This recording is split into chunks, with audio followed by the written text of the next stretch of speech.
Chapter 4. The First Principle in the Science of Getting Rich. Thought is the only power which can produce tangible riches from the formless substance.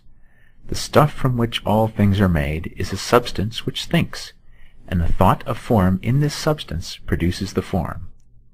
Original substance moves according to its thoughts. Every form and process you see in nature is the visible expression of a thought in original substance. As the formless stuff thinks of a form, it takes that form. As it thinks of a motion, it makes that motion. That is the way all things were created. We live in a thought world, which is part of a thought universe. The thought of a moving universe extended throughout formless substance, and the thinking stuff moving according to that thought took the form of systems of planets and maintains that form. Thinking substance takes the form of its thought and moves according to the thought. Holding the idea of a circling system of suns and worlds, it takes the form of those bodies and moves them as it thinks. Thinking the form of a slow-growing oak tree, it moves accordingly and produces the tree, though centuries may be required to do the work.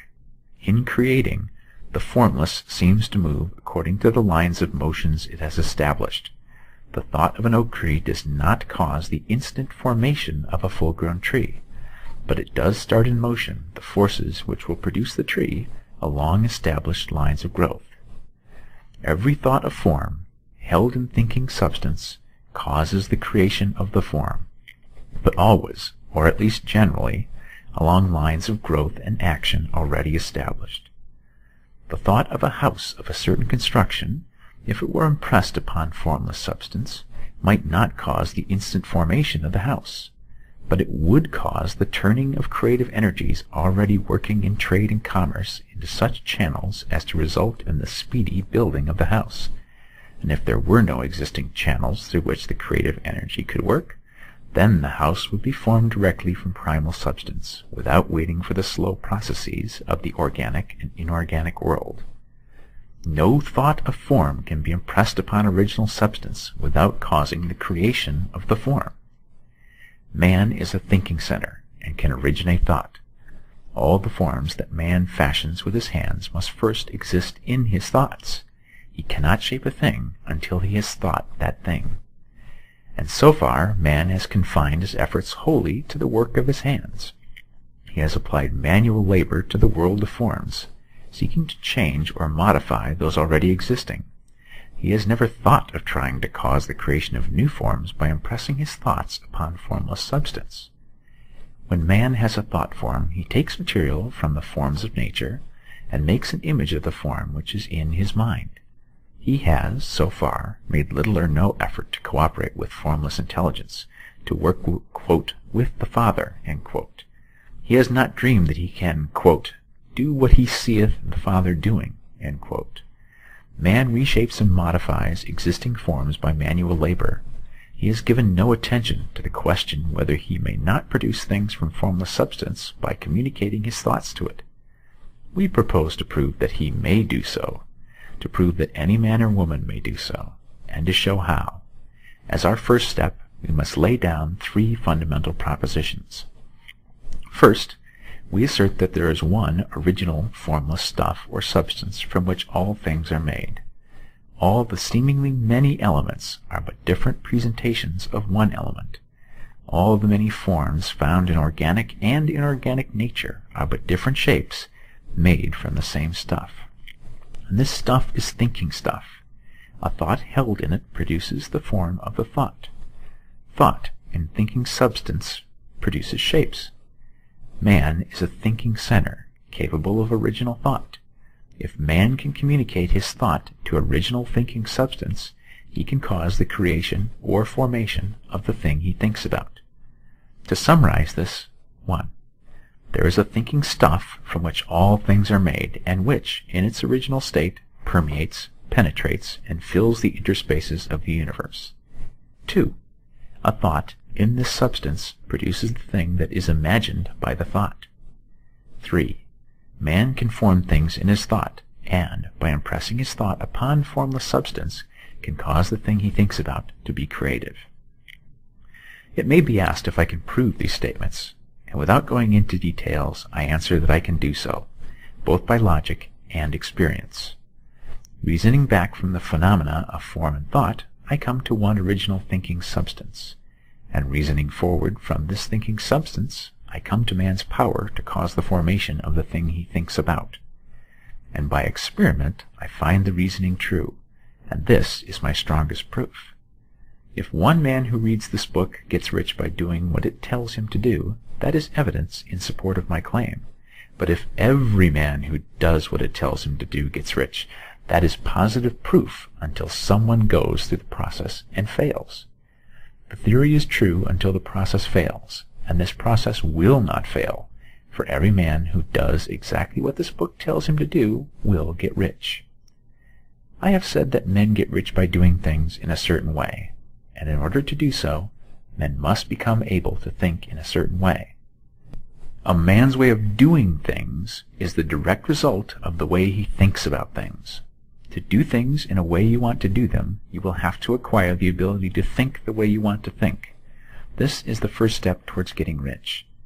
To think what you want to think is to think truth, regardless of appearances.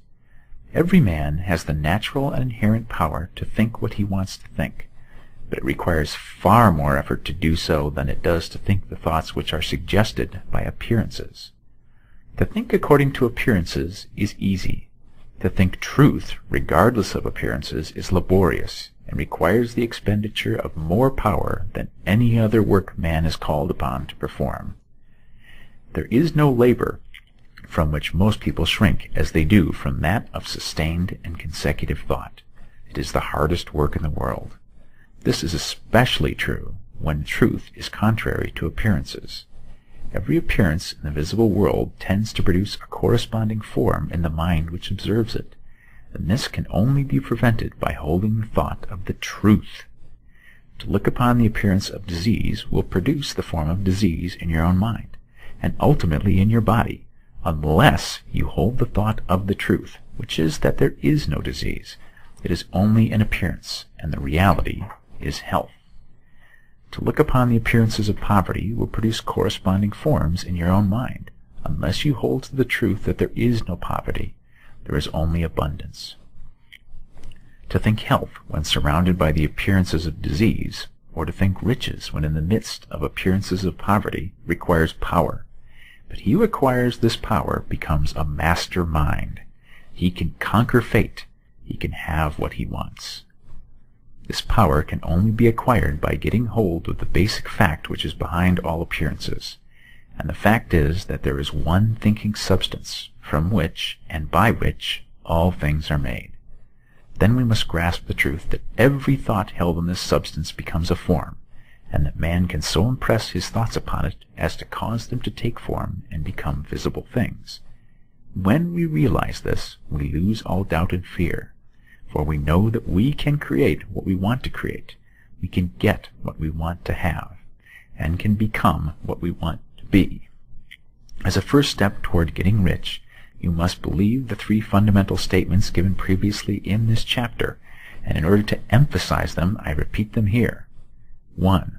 There is a thinking stuff from which all things are made, and which, in its original state, permeates, penetrates, and fills the interspaces of the universe. 2. A thought in this substance produces the thing that is imaged by the thought. 3. Man can form things in his thought and, by impressing his thought upon formless substance, can cause the thing he thinks about to be created. You must lay aside all other concepts of the universe than this monistic one, and you must dwell upon this until it is fixed in your mind and has become your habitual thought. Read these creed statements over and over again, fix every word upon your memory, and meditate upon them until you firmly believe what they say. If a doubt comes to you, cast it aside as a sin. Do not listen to arguments against this idea. Do not go to churches or lectures where a contrary concept of things is taught or preached. Do not read magazines or books which teach a different idea. If you get mixed up in your faith, all your efforts will be in vain. Do not ask why these things are true, nor speculate as to how they can be true. simply take them on trust. The science of getting rich begins with the absolute acceptance of this faith.